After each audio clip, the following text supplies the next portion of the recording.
Khadijah radhiyallahu anha.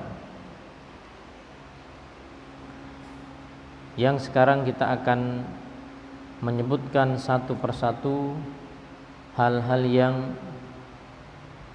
menjadi hikmah dari pernikahan beliau alaihi salatu wassalam dengan Khadijah radhiyallahu anha, yang disebutkan oleh penulis yaitu Syekh Dr. Zaid Az-Zaid di dalam kitab Fiqhus Sirah, Fikih Sirah. Yang pertama,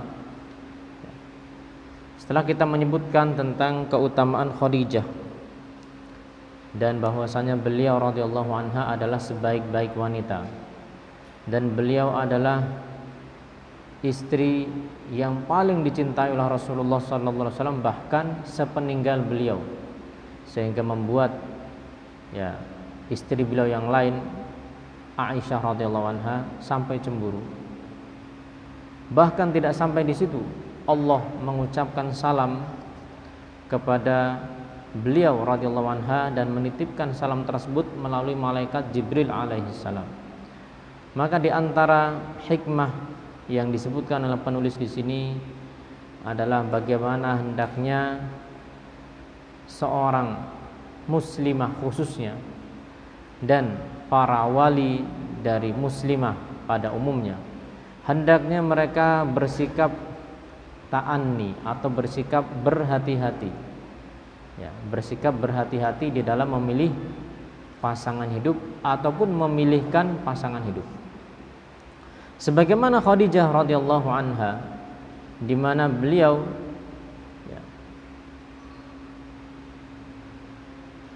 ingin mengetahui terlebih dahulu bagaimana kejujuran Rasulullah sallallahu alaihi wasallam, demikian juga bagaimana amanahnya beliau.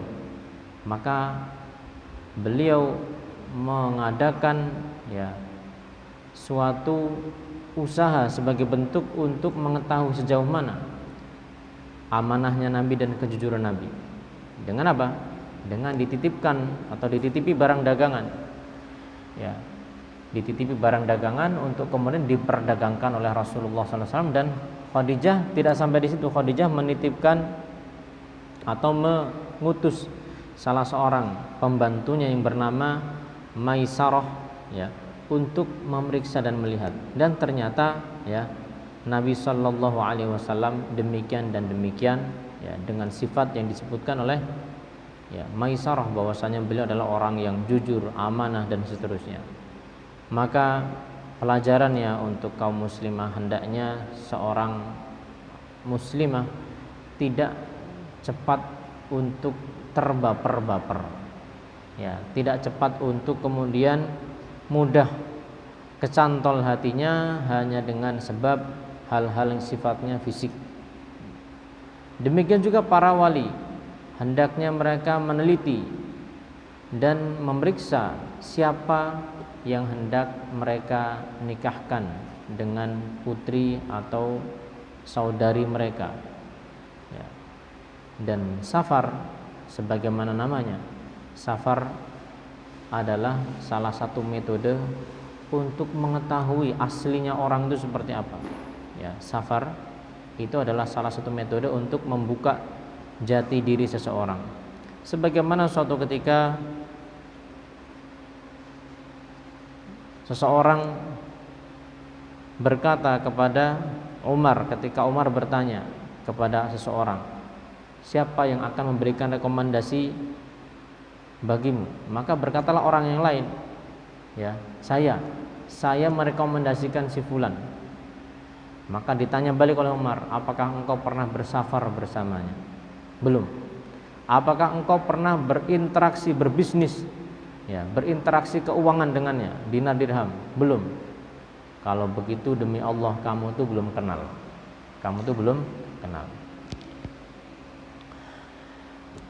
Rasulullah sallallahu alaihi wasallam pernah menyebutkan tentang salah seorang sahabatnya yang bernama Asyaj Abdul Qais.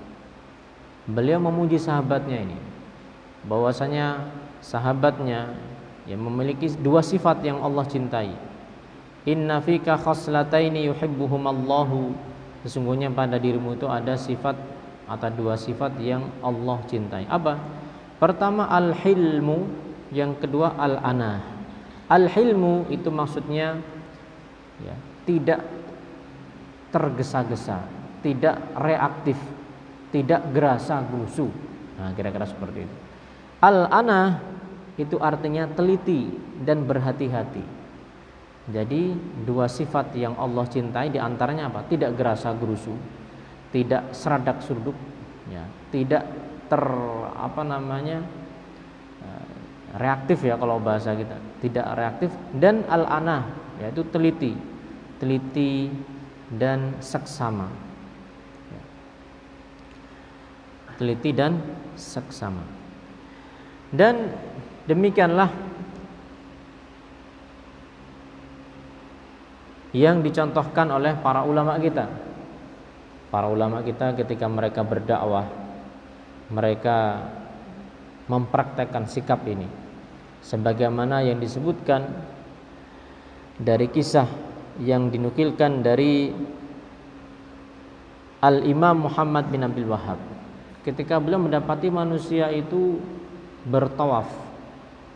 Tawaf itu kan ibadah yang hanya diperbolehkan di Ka'bah, dan itu khusus, dan itu salah satu bentuk ibadah dari sekian banyak ibadah yang semua ibadah itu hanya diberikan atau hanya boleh diberikan kepada Allah Subhanahu wa taala. Nah, sebagian manusia itu ada yang pada zaman beliau bertawaf di kuburan. Kuburan ini siapa? Kuburannya Zaid ibn al-Khattab radhiyallahu anhu, salah seorang sahabat. Maka apa kata ya beliau Muhammad bin Abdul Wahhab rahimahullah? Beliau ketika itu mengatakan, Allahu khairun min Zaid. Allah itu lebih baik, lebih agung, lebih mulia ketimbang Zaid. Sudah. Ya. Dan beliau tidak tergesa-gesa di dalam permulaan dakwah. Dan demikianlah kita dalam mengajak siapapun ketika kita berdakwah, maka janganlah kita tergesa-gesa dalam memetik hasil. Ya, dalam memetik hasil. Ya. Berapa banyak orang itu, dan mungkin kita tidak langsung menerima kebenaran itu dalam kesempatan pertama. Enggak. Selalu, atau mungkin sebagian orang itu masih ada resistensi, kan gitu kan. Ada blok kan itu. Ya wajar namanya orang. Hanya satu orang saja yang tidak ada resistensi. Rasulullah SAW menyebutkan tentang apa? Abu Bakar radhiyallahu anhu. Sahabat Abu Bakar itu ketika diajak masuk Islam itu tidak ada mikir-mikir taradud, ntar dulu dan mikir lihat dulu, enggak. Ya, itu diantara keutamaan sahabat Abu Bakar. Adapun orang selainnya sahabat, ya kita lihat. Jangankan sahabat yang ya lain. Kita lihat sahabat yang paling mulia setelah siapa? Abu Bakar. Umar radhiyallahu anhu. Bagaimana Umar dahulunya? Paling keras, paling kejam, bahkan paling bengis terhadap Islam dan kaum muslimin. Ya, bahkan berniat untuk mengeksekusi Nabi Muhammad SAW. Akan tetapi pelajaran dari itu semuanya bahwa ya kesabaran dalam berdakwah. Ya, sehingga janganlah kita menerapkan sesuatu yang kita sendiri tidak suka kalau itu diterapkan pada kita. Yaitu apa? Ketergesa-gesaan. Ya kita sampaikan sekali. Belum mau ya sudah, nggak apa-apa. Kita doakan. Belum mau lagi nggak apa-apa. Karena dakwah itu tidak memaksa. Hanya apa? Mengajak dan menjelaskan. Mengajak dan menjelaskan. Poin yang kedua, ya, dari pelajaran seputar pernikahan Khadijah radhiyallahu anha dengan Rasulullah sallallahu alaihi wasallam, yaitu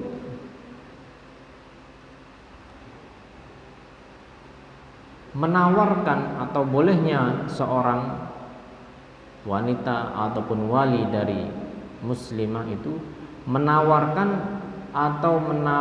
dirinya untuk dinikahi seorang muslim. Dan ini bukanlah sebuah aib, bukan sebuah aib ketika seorang wanita misalnya menyatakan keinginannya untuk dinikahi oleh si fulan, terlepas dari nanti diterima atau tidak.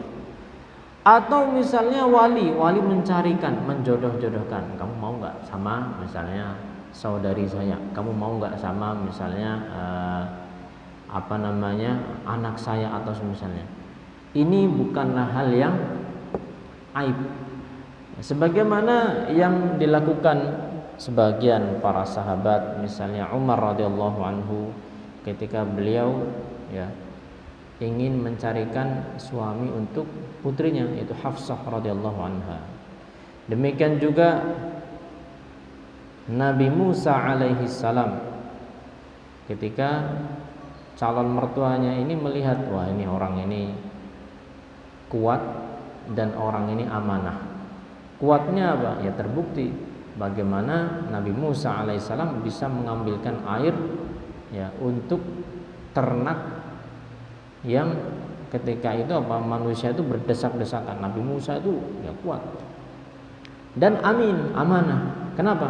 Terbukti setelah Nabi Musa membantu 2 orang wanita Madian ini, Nabi Musa nggak macam-macam, tidak macam-macam, udah langsung ditinggal aja begitu. Langsung berdoa kepada Allah, Rabbi inni lima anzalta ilayya min khairin faqir. Ya Allah, saya sangat butuh makanan, di dalam surat Al-Qasas. Demikian juga sampai akhirnya ketika Nabi Musa dipanggil oleh dipanggil oleh orang bapak dari 2 orang wanita ini, Nabi Musa bilang, saya yang jalan di depan. Saya jalan di depan, kalian nunjukin saja kemana. Supaya apa? Supaya tidak terpikir macam-macam. Nah, ini berarti memang orang bener nih, ya. Sampai akhirnya ditawarkanlah, inni uridu an unkihaka ihda banatayya hatain. Saya ingin menikahkan kamu dengan salah satu dari 2 putri saya ini. Nah, ini diambil pelajaran bahwa boleh seseorang itu dia mencari atau mencarikan jodoh, baik untuk dirinya kalau misalnya seorang muslimah, maupun kalau seorang wali untuk orang yang dia walii, dia walii. Tentunya ini bukan berarti kemudian digunakan cara-cara yang frontal, jangan, tapi dengan cara yang baik dan bijak. Demikian juga ini bukan berarti kemudian seorang wanita itu dipaksa. Tidak sah kalau misalnya namanya kawin paksa atau nikah dipaksa, itu nggak sah. Tetapi diminta keridhoannya, kamu mau nggak sama si ini? Kalau mau, nanti diproses. Kalau tidak, ya sudah. Seorang wanita muslimah, dia tetap, atau seorang anak, dia tetap memiliki hak untuk melanjutkan atau tidak melanjutkan. Demikian juga misalnya seorang wanita atau muslimah ketika dia hendak menawarkan dirinya dan tidak masalah, tentunya dengan cara yang baik, maka tidak bisa juga kemudian dia menikahkan dirinya sendiri, tetap kemudian harus dengan izin walinya, dengan izin walinya. Oleh karenanya disinggung oleh penulis di sini, itulah termasuk dari hak-hak anak-anak kita ataupun saudari-saudari kita yang kita mengusahakan agar mereka bisa menikah dan mendapatkan orang yang baik, dan itu bukan aib. Itu bukan aib. Poin yang ketiga, di dalam pernikahan Nabi Muhammad SAW dengan Khadijah radhiyallahu anha terkandung pelajaran baik bagi muslim maupun muslimah, bahwa hendaknya parameter memilih pasangan hidup itu tidak sekedar hal-hal yang sifatnya fisik, tidak hal-hal yang sekedar sifatnya fisik. Akan tetapi hendaknya dia memperhatikan, kalau muslim, perhatikanlah hadis Nabi berikut, tunkahul mar'atu li arba'in, limaliha wa li hasabiha wa li jamaliha wa li diniha, faghfar bidzati din taribat yadak. Kalau seorang muslim hendaknya pakai hadis ini. Dinikahi wanita itu karena 4 alasan atau 4 hal. Karena hartanya, karena keturunan, karena kecantikannya, dan karena agamanya. Maka menangkanlah sisi agama, niscaya engkau akan beruntung. niscaya engkau akan beruntung. Tentunya yang afdal adalah apa? Terkumpul semuanya. Cantik iya, kaya iya, keturunan punya juga, agama iya. Ya, itu namanya rezeki nomplok. Barang langka ya. Barang langka. Tapi ada ya ada. Dzalika fadlullah yu'tihi may yasha. Itu adalah keutamaan Allah yang Allah berikan kepada siapa yang Dia kehendaki. Tapi kalau misalnya ternyata tidak lengkap, maka patokannya adalah agama. Kenapa? Nabi mengatakan taribat yada, maka kamu akan nempel tanah tanganmu. Maksudnya apa? Kamu akan selamat, kamu akan beruntung. Kamu akan beruntung. Ya. Dan kita banyak menyaksikan dan mendapati berita-berita semisal di dalam hidup bermasyarakat. Ya, atau misalnya di kehidupan sebagian manusia, di mana ketika mereka menjadikan patokan yang sifatnya fisik, maka ternyata tidak lama yang seperti itu. Betul, karena apa? Ya fisik itu akan pudar seiring dengan apa? Berjalannya waktu. Ya, baik yang laki-laki maupun yang wanita sama. Ya, mungkin bapak-bapak ini mungkin dulu waktu SMA ini udah paling ganteng sendiri nih. Ya.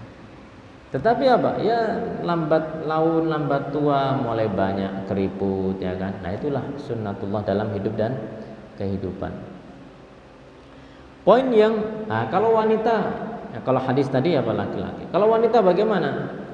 Disebutkan ya Nabi SAW mengatakan kepada para wali, maksudnya wali para wanita, idza atakum man tardawna khuluquhu wa dinahu fazawwijuhu illa taf'alu takun fitnatan fil ardi wa fasadun 'arid. Kalau ada seseorang yang kalian ridhoi akhlaknya dan agamanya, datang melamar orang yang kalian ya walii, maka nikahkanlah, karena kalau tidak niscaya akan terjadi musibah atau fitnah di muka bumi dan kerusakan yang banyak. Tentunya ini tidak menafikan bahwasanya namanya wanita tetap diminta apa? Keridhoannya. Mau tidak kamu sama si fulan. Kalau dia nggak mau, ya sudah, namanya juga apa? Namanya juga jodoh atau pilihan, ya.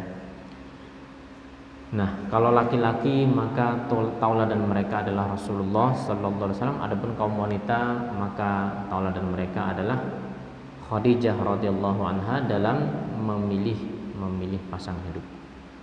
Poin yang keempat, di dalam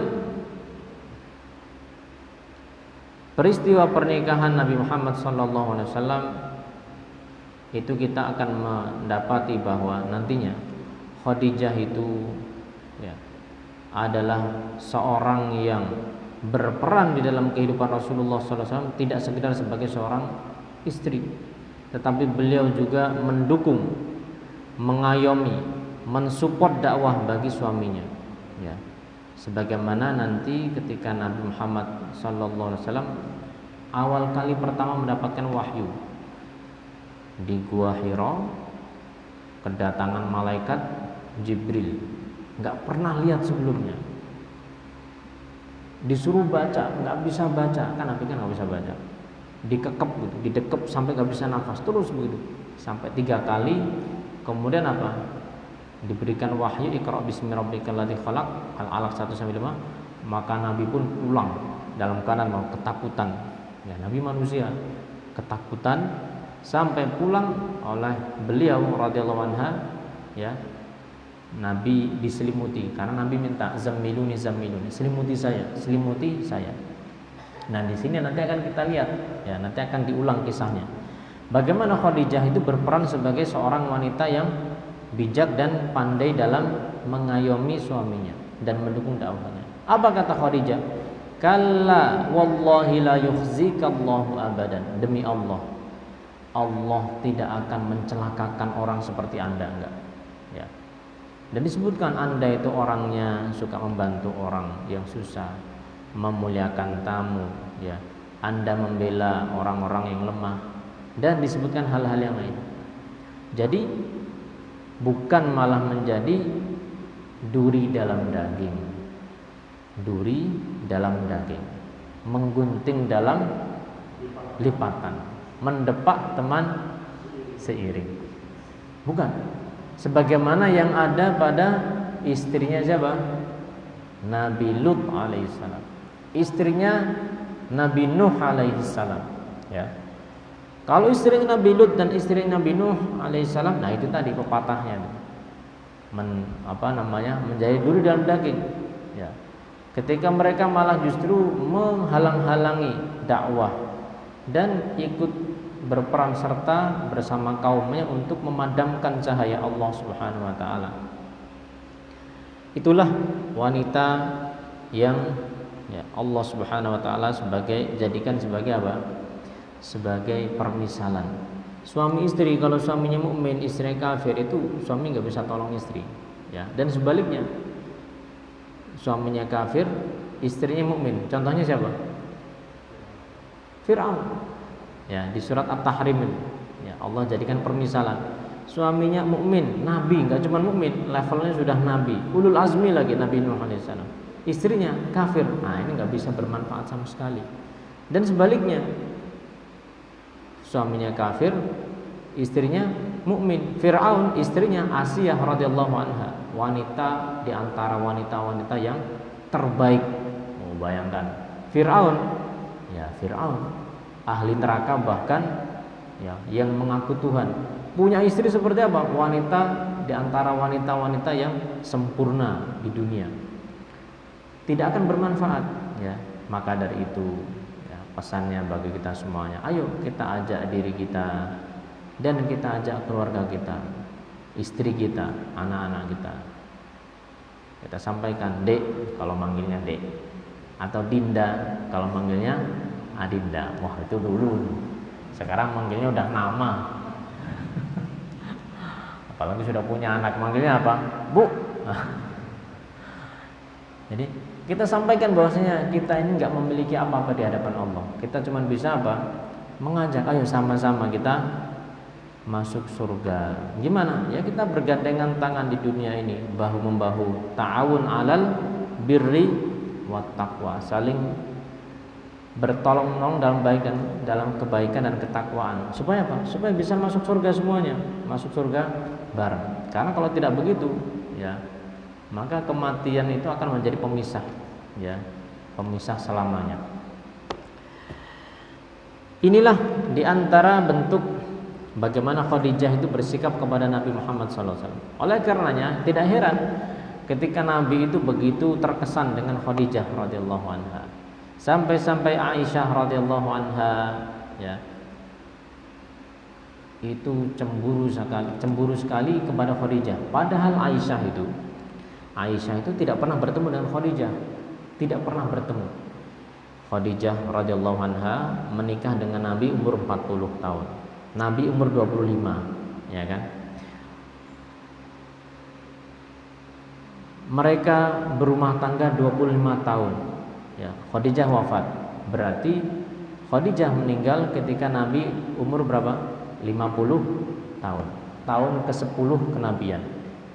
Nanti akan datang tahun ke-10 kenabian. Nabi SAW setelah itu menikah tidak langsung sama Aisyah, menikah sama seorang janda yang sudah sepuh, ya, bernama Saudah bintu Zam'ah radhiyallahu anha. Terus kemudian baru menikah dengan Aisyah. Artinya nggak ketemu, tidak ketemu. Nah, itu saja Aisyah itu sangat cemburu kepada siapa? Nah, kepada Khadijah. Sebagaimana disebutkan bagaimana Nabi itu, ya, senantiasa mengingat Khadijah.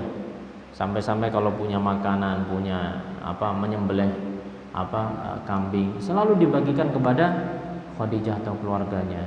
Dan demikianlah seorang suami yang wafa. Wafa itu apa? Wafa itu memberikan kesetiaan, ya. Dan penting namanya al-wafa dalam rumah tangga itu. Bagaimana Khadijah memberikan kesetiaan, maka demikianlah Nabi membalas kesetiaan Khadijah tersebut. Makanya ketika Aisyah itu cemburu, ya Rasulullah, ya Khadijah lagi disebut. Ya, bukankah Allah sudah gantikan Anda dengan yang lebih baik? Ya wajar, itu istri siapa? Istrinya Nabi begitu. Istrinya Nabi begitu. Jadi kalau misalnya istri kita mungkin ya protes-protes sedikit nggak apa-apa lah, wajar.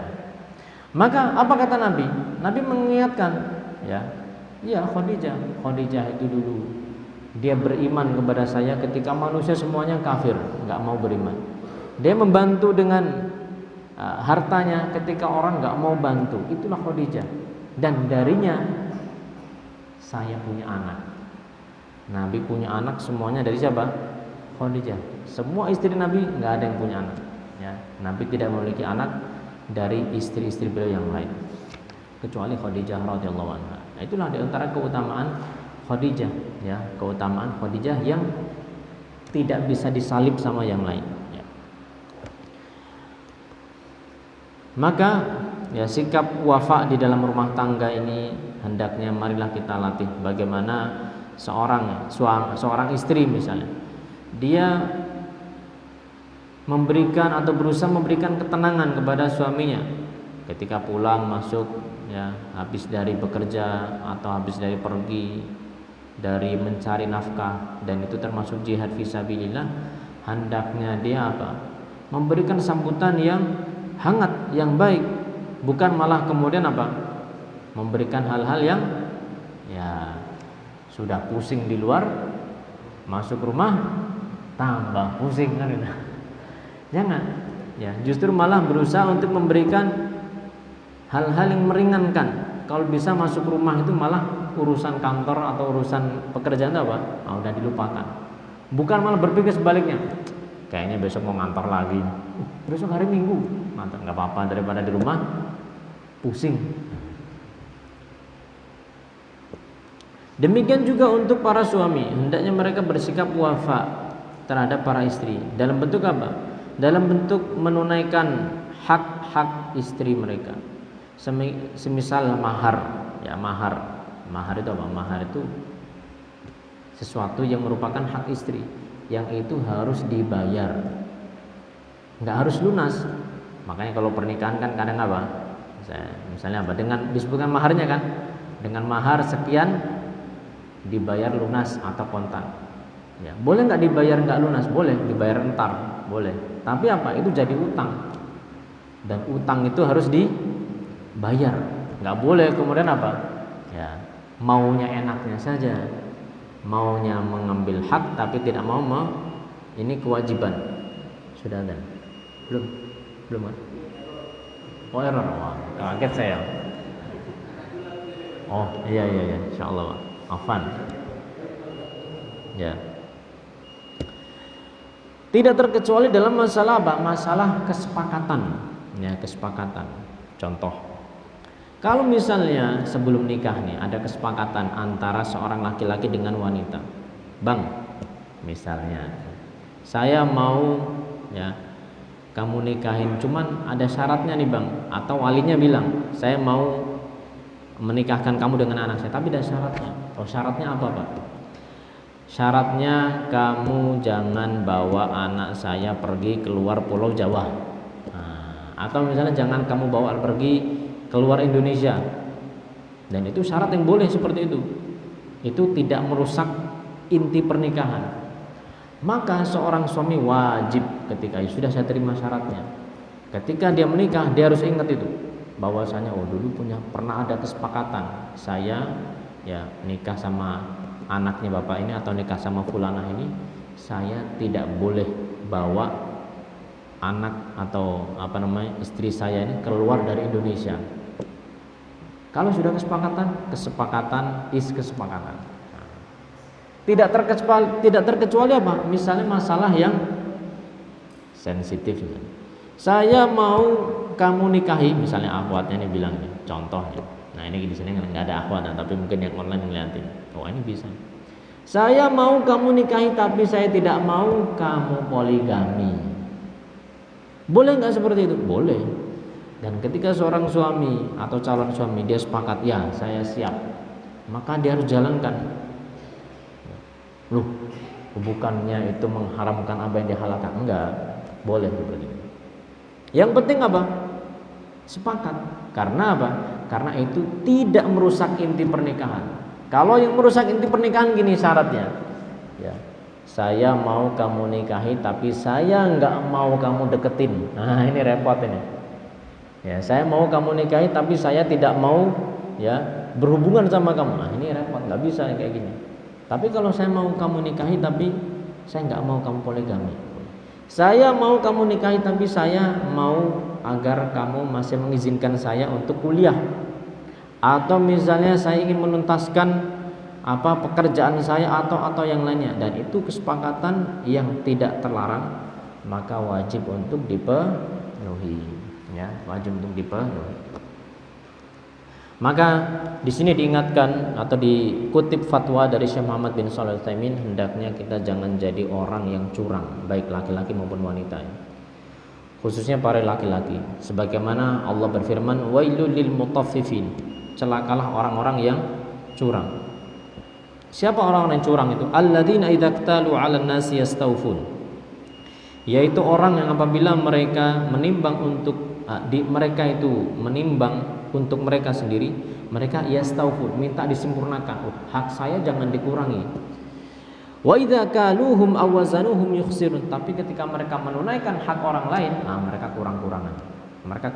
Nah, ini namanya orang curang. Nah, kata beliau, ini dikiaskan, kata Syekh Muhammad bin Shalih Al-Utsaimin, fayuqasu alaihi kullu ma asbahah, dikiaskan pada hal-hal yang semisalnya, tidak terkecuali dalam masalah hubungan rumah tangga. Beliau memberikan contoh, seorang suami yang hanya mau menuntut hak dari istrinya dan agar istrinya tersebut memberikan haknya secara sempurna, tetapi dia sendiri ogah-ogahan atau mengentengkan hak istrinya, ini masuk di dalam ayat wailul lil mutaffifin, ya. Jadi maunya istrinya nurut, istrinya ini, tapi dia nggak ngasih nafkah, ya, baik batin ataupun lahir. Yang seperti ini tidak dibenarkan, ya, tidak dibenarkan. Bahkan kalau di dalam fikih itu disebutkan bahwa seorang istri itu berhak menolak ajakan suaminya ketika suaminya nggak pernah ngasih duit enggak, ya, pulang tinggal minta, ini nggak benar. Boleh seorang istri nggak mau, nggak bisa, ya. Kenapa? Karena itu salah satu dari haknya dia. Ketika haknya dia tidak diberikan, maka dia berhak untuk kemudian tidak menunaikan kewajiban. Bayangkan. Jadi kalau ada orang mengatakan Islam itu menindas wanita, itu nggak benar. Mungkin dia nggak tahu, dan itu dibahas para ulama kita, ya, para ulama fikih, ya. Maka dari itu hendaknya mari kita perhatikan hak-hak yang kecantol sama kita, maksudnya harus kita tunaikan, ya, tidak terkecuali masalah istri, ya, masalah anak dan juga orang-orang di sekitar kita. Poin yang kelima, ya, dari hikmah pernikahan Nabi Muhammad SAW dengan Khadijah adalah bagaimana Nabi itu ternyata menjatuhkan pilihan pertamanya untuk menikah dengan seorang janda, Khadijah radhiyallahu anha, yang beliau radhiyallahu anha sebelumnya, ya, pernah menikah, bahkan menikah 2 kali, dan dalam umur yang tidak muda lagi. Umurnya berapa? 40 tahun. Ini merupakan bukti yang sangat konkret dan nyata bahwa Nabi Muhammad SAW itu bukanlah seperti orang-orang yang disebutkan oleh orang-orang kafir itu dan diamini oleh orang-orang munafik. Nabi itu demikian dan demikian terhadap wanita. Enggak. Nabi itu nikah dengan Khadijah 25 tahun. Itu tidak poligami, ya, 25 tahun. Ada yang sudah nikah 25 tahun, Mbak, saya belum. Jadi bukan umur yang sebentar pernikahannya, 25 tahun. Dan Nabi ya setia dengan Khadijah, ya. Padahal kalau mau Atau kalau Nabi mau, maka mudah bagi Nabi untuk mencari mereka yang, kalau istilahnya kita ini, yang apa? Yang masih muda, yang daun muda. Nah, daun. Tetapi apa? Demikianlah Nabi kita Muhammad SAW, ya, Allah jadikan sebagai contoh. Inilah untuk apa? Untuk diantaranya tertepislah dengan realita ini bagaimana ucapan-ucapan orang kafir terhadap Nabi kita Muhammad SAW, ya, itu adalah hal yang merupakan kedustaan, ya. Tidak perlu kita sebutkan. Kita mungkin pernah dengar bagaimana mereka menyebutkan Nabi itu begini tidak, ya. Karena kalau demikian mestinya apa? Nabi tidak mencari yang umur 40 tahun, ya, tidak mencari umur 40 tahun. Selesailah hikmah di antara hikmah-hikmah pernikahan Nabi Muhammad SAW dengan Khadijah. Sekarang kita masuk pada episode selanjutnya dari perjalanan hidup Nabi Muhammad SAW sebelum diangkat menjadi Nabi dan Rasul, yaitu seputar pembangunan Ka'bah, restorasi Ka'bah. Sedikit cerita, ya, bahwa Ka'bah ini atau rumah Allah yang mulia, Baitullah Al-Haram, itu dahulunya dibangun dengan batu-batu yang ditumpuk-tumpuk, ya, yang ditumpuk-tumpuk dan tidak ada pengikatnya, tidak ada semacam kayak semennya begitu. Nah, dan bentuknya itu elips yang dipotong. Jadi apa ya? Ya ini seperti ini. Nah, seperti huruf D, ya. Aslinya Ka'bah seperti itu. Itulah yang dibangun oleh Nabi Ibrahim seperti itu, ya. Nah, kemudian karena Ka'bah itu terletak di dataran rendah, maka potensi untuk terkena apa? Terkena banjir karena air mengalir dari tempat yang tinggi ke tempat yang rendah. Dan terjadilah di masa Rasulullah SAW banjir yang menjadikan Ka'bah itu rusak. Dan ketika itu Nabi Muhammad SAW berumur 35 tahun. Sebelumnya Ka'bah itu enggak ada pagarnya. Kemudian di zaman Umar radhiyallahu anhu dibuatkan pagar, dan kemudian di zaman Abdullah bin Zubair ibnu Zubair maka tinggi atau temboknya itu ditinggikan. Nah, ketika Ka'bah itu rusak, maka orang-orang musyrik mereka kemudian apa? Bermusyawarah antara mereka, ini bagaimana? Ini kita mesti bongkar nih, sampai pondasi-pondasinya karena sudah rusak. Akan tetapi mereka khawatir karena ini sesuatu yang diagungkan oleh Allah, rumahnya Allah, ya, Baitullah, peninggalan Nabi Ibrahim alaihissalam. Maka di antara mereka ada yang punya ide, ya, atau mengatakan, loh, bukankah kita ini bermaksud baik? Allah tahu kita maksudnya baik. Kata Al-Walid ibn al-Mughirah. Orang kemudian apa? Tetap tidak komentar. Sampai akhirnya apa? Al-Walid ibn al-Mughirah mencontohkan. Ya, ini yang saya contohkan. Dia mencontohkan. Dia mulai mengambil cangkul dan membongkar, meruntuhkan sisa-sisa tembok dan, ya, untuk nanti dibangun lagi. Orang nunggu dulu. Kalau nanti Al-Walid ada apa-apa, udah cukup dia saja yang kena. Tapi ternyata besok harinya, masih bagus, masih sehat walafiat. Kemudian akhirnya manusia percaya, oh iya, ya sudah. Akhirnya mereka membongkar Ka'bah tersebut. Nah, Nabi Muhammad SAW ikut di dalam peristiwa tersebut, ikut membawa batu dengan pamannya, ya, membawa batu untuk membangun lagi Ka'bah. Dan mereka bersepakat, ini Ka'bah rumah Allah, kita mesti bangun dengan harta yang halal. Jangan dimasukkan harta riba di sini. Jangan dimasukkan upah dari perbuatan zina dan yang lainnya. Pokoknya harus harta yang halal. Itu kesepakatan mereka. Sampai suatu ketika, di antara kisah ketika Nabi Muhammad SAW mengambil batu bersama pamannya, Ya, pamannya bilang, pamannya Abbas. Ketika itu Nabi membawa batu besar di punggung. Pamannya bilang, itu pakai sarung. Sarungmu pakai, kamu angkat sarungmu. Diangkat. Untuk apa? Untuk ditaruh di pundak supaya batunya tidak menyakiti pundak. Lah terus yang bawa pakai apa? Nggak usah pakai apa-apa. Telanjang. Oh, telanjang. Lah gimana? Ya itu orang jahiliyah udah biasa begitu. Mereka tawaf itu begitu. Tawaf itu apa? Telanjang. Ya. Ya pokoknya begitu. Bayangan kira-kira seperti itu. Nah, ternyata Nabi Muhammad SAW ketika bermaksud untuk melakukan hal tersebut, maka Nabi pingsan. Ya, Nabi pingsan. Dan Nabi tidak pernah bisa membuka auratnya. Tidak seperti sebagian orang-orang jahiliyah yang mana mereka apa?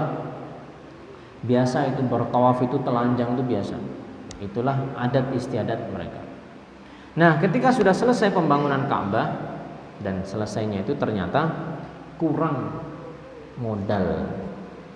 Maka Ka'bah itu akhirnya untuk yang bangunan yang melengkung begini, hijr ya, itu mereka cuma kasih tanda saja. Tidak apa? Tidak dituntaskan. Karena apa? Karena kurang dana. Ya, jadi akhirnya bentuknya kotak, Di sini cuma dikasih tanda. Makanya kalau sekarang itu kan Ka'bah itu seperti itu. Aslinya ini itu adalah bagian dalam Ka'bah. Makanya kalau sholat wajib itu ditutup, nggak boleh. Sholat wajib itu tidak boleh di dalam Ka'bah, harus di luar Ka'bah dan menghadap Ka'bah. Maka ditutup kan kalau mau sholat wajib yang lengkungan itu, karena itu masuk dalam bagian apa? Ka'bah. Nah, singkatnya kemudian tinggallah sesi peletakan batu atau Hajar Aswad, yang mana merupakan batu yang mulia, batu dari surga. Maka ternyata mereka ya berebut, orang-orang musyrik itu berebut untuk mendapatkan keutamaan tersebut. Bahkan di antara mereka ya sampai sudah sumpah darah. Sumpah darah itu bagaimana? Jadi mereka itu mencucurkan darah mereka di sebuah periuk begitu, dan mereka bersumpah mereka dan kaum mereka atau suku mereka yang harus dapat keutamaan itu. Kalau tidak, mereka akan siap mati-matian itu. Udah sumpah sampai seperti itu. Yang lain juga begitu. Nah, ini siap ribut ini. Siap ribut. Untuk apa? Untuk keutamaan. Di antara mereka ada Banu Adi bin Ka'ab bin Lu'ay dan juga yang lainnya. Maka ketika itu Mekah itu tegang dan mencekam selama beberapa hari, sampai akhirnya Allah Subhanahu wa taala berikan ilham kepada orang yang paling senior dan sepuh di antara mereka yang bernama Abu Umayyah ibnul Mughirah al-Makhzumi.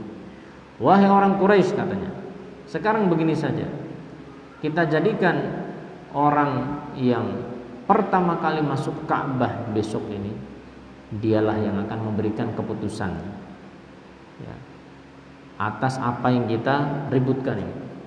Ya sudah, mereka melihat ternyata besoknya mereka menunggu dan menunggu, yang pertama kali masuk Ka'bah siapa? Nabi Muhammad SAW. Ya, ketika mereka melihat Nabi Muhammad SAW, mereka semuanya mengatakan, hadzal amin radinahu hadza Muhammad. Kami ridho kalau si Al-Amin ini. Al-Amin ini kami orang yang percaya kepadanya dan kami ridho. Maka Nabi Muhammad SAW pun ya dikabarkan tentang kisah ya tadi, dan Nabi kemudian mengambil rida. Rida itu semacam kayak selendang yang dipakai di atas. Kemudian beliau bentangkan. Kemudian beliau minta masing-masing dari perwakilan atau ketua suku atau kabilah memegang itu kain. Beliau letakkan batu Hajar Aswad di situ. Ayo sekarang semuanya pegang. Pegang semuanya. Ayo kita bawa ke dekat tempat Hajar Aswad. Dah. Setelah seperti itu kemudian ambil dan letakkan di tempat Hajar Aswad. Dah. Mereka semuanya apa? Merasa lega dengan keputusan Nabi Muhammad SAW. Di mana apa? Mereka semua mendapatkan keutamaan. Oh, saya juga pegang. Kami juga bawa. Ya, kami juga membawa Hajar Aswad tersebut. Maka selesailah pertikaian yang hampir timbul gara-gara peletakan Hajar Aswad tersebut. Dan ini nantinya akan ada hikmah yang besar bagaimana Nabi Muhammad SAW itu bisa mempersatukan ya, kaum Quraisy dalam urusan peletakan Hajar Aswad. Sebelum nantinya apa? Mempersatukan kaum muslimin ya, baik yang Arabnya, baik yang bukan Arabnya di bawah bendera Islam. Itu sejarah singkat tentang Ka'bah yang dikutip oleh penulis, dan insyaallah taala pada pertemuan mendatang biiznillah kita akan menyebutkan beberapa hikmah-hikmah seputar peristiwa peletakan Hajar Aswad ini atau pembangunan kembali Ka'bah oleh kaum musyrikin. Sudah azan belum, Pak? 5 menit lagi, baik. 2 menit lagi. Ya. Nah, ini saya mau lanjut cuman nanggung ini hikmahnya cukup lumayan juga. Mungkin saya buka untuk pertanyaan saja. Soalnya tanggung. Silakan Pak kalau ada pertanyaan. Oh ya, silakan. Ini pertanyaannya mungkin mengganggu pikiran saya. Nah, gini Pak, pada kalau salah pada kisah yang lalu itu waktu Nabi Muhammad melakukan perjalanan di melintasi Aqua, beliau melintasi makan daripada ibundanya. Beliau minta izin kepada Allah saat itu diizinkan untuk berziarah, tapi tidak diizinkan untuk mendoakan. Sementara dalam hadis lain riwayat Muslim, Nabi memberikan sabda bahwa ada 3 hal amal jariah, salah satunya adalah doa anak yang soleh. Nah, ini gimana kita menyikapinya? Ya. Jadi para ulama mengatakan boleh memang menziarahi kuburan orang kafir. Menziarahi kuburan orang kafir itu boleh, tapi maksudnya satu. Apa? Untuk mengambil ibrah atau pelajaran saja. Bahwasanya apa? Kita mengingat mati. Tapi tidak untuk mendoakan. Kalau menziarahi kuburan kaum muslimin, maksudnya tujuannya 2. Pertama apa tadi? Mengingat kematian. Yang kedua adalah mendoakan mereka. Assalamualaikum ahlad dia. Kita masuk pekuburan kaum muslimin. Tapi kalau pekuburan orang kafir tidak. Yang keduanya tidak ada. Sehingga tidak bertentangan antara hadis Nabi yang tadi disebutkan tentang masalah bagaimana Nabi itu meminta izin untuk memohonkan ampun pada Allah bagi ibunya dan tidak diizinkan, hadis riwayat Muslim. Dan dengan apa? Dengan perintah Nabi untuk berziarahlah kalian ya. Adapun doa anak yang soleh ya, doa anak yang soleh itu bermanfaat apabila apa?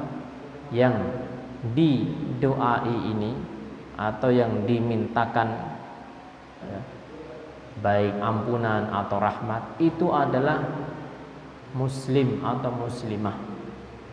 Kalau tidak maka tidak ya. Kalau tidak maka tidak. Sebagaimana Nabi Ibrahim alaihissalam itu ya. Falamma tabayyana lahu annahu aduwwun lillahi tabarra'a min. Inna Ibrahim al-awwahun halim. Nabi Ibrahim itu di awal sudah menjanjikan ketika diusir sama bapaknya ya. Qala salamun alaik sa'astaghfiru laka rabbi. Ya sudah, saya pergi. Akan diusir kamu. Kalau enggak kamu tak rajam, saya rajam. Ya, Nabi Ibrahim pergi minggat dari rumahnya untuk apa? Meninggalkan bapaknya. Tapi masih dimintakan ampun. Sampai akhirnya apa? Ketika sudah jelas bahwasanya bapaknya ini mati dalam keadaan kafir, tabayyana lahu annahu aduwwun lillah, dan itu artinya dia musuh Allah. Tabarra'a min, Nabi Ibrahim berlepas diri dari bapaknya. Tidak lagi apa? Tidak lagi mendoakan. Jadi kesimpulannya doa anak yang soleh itu hanya bisa ngaruh atau bermanfaat apabila orang atau anak soleh tadi berdoa atau mendoakan orang tuanya yang muslim. Kalau yang kafir bagaimana? Tidak boleh doakan. Dan doanya tidak akan sampai. Doanya tidak akan apa? Dan tidak akan bermanfaat. Ya, tidak akan bermanfaat. Ya. Wallahu a'lam bishawab. mungkin ini saja yang bisa kami sampaikan. Kita tutup dengan doa kafaratul majelis. Subhanakallahumma bihamdika asyhadu an la ilaha illa anta astaghfiruka wa atubu ilaik. Wassalamualaikum warahmatullahi wabarakatuh.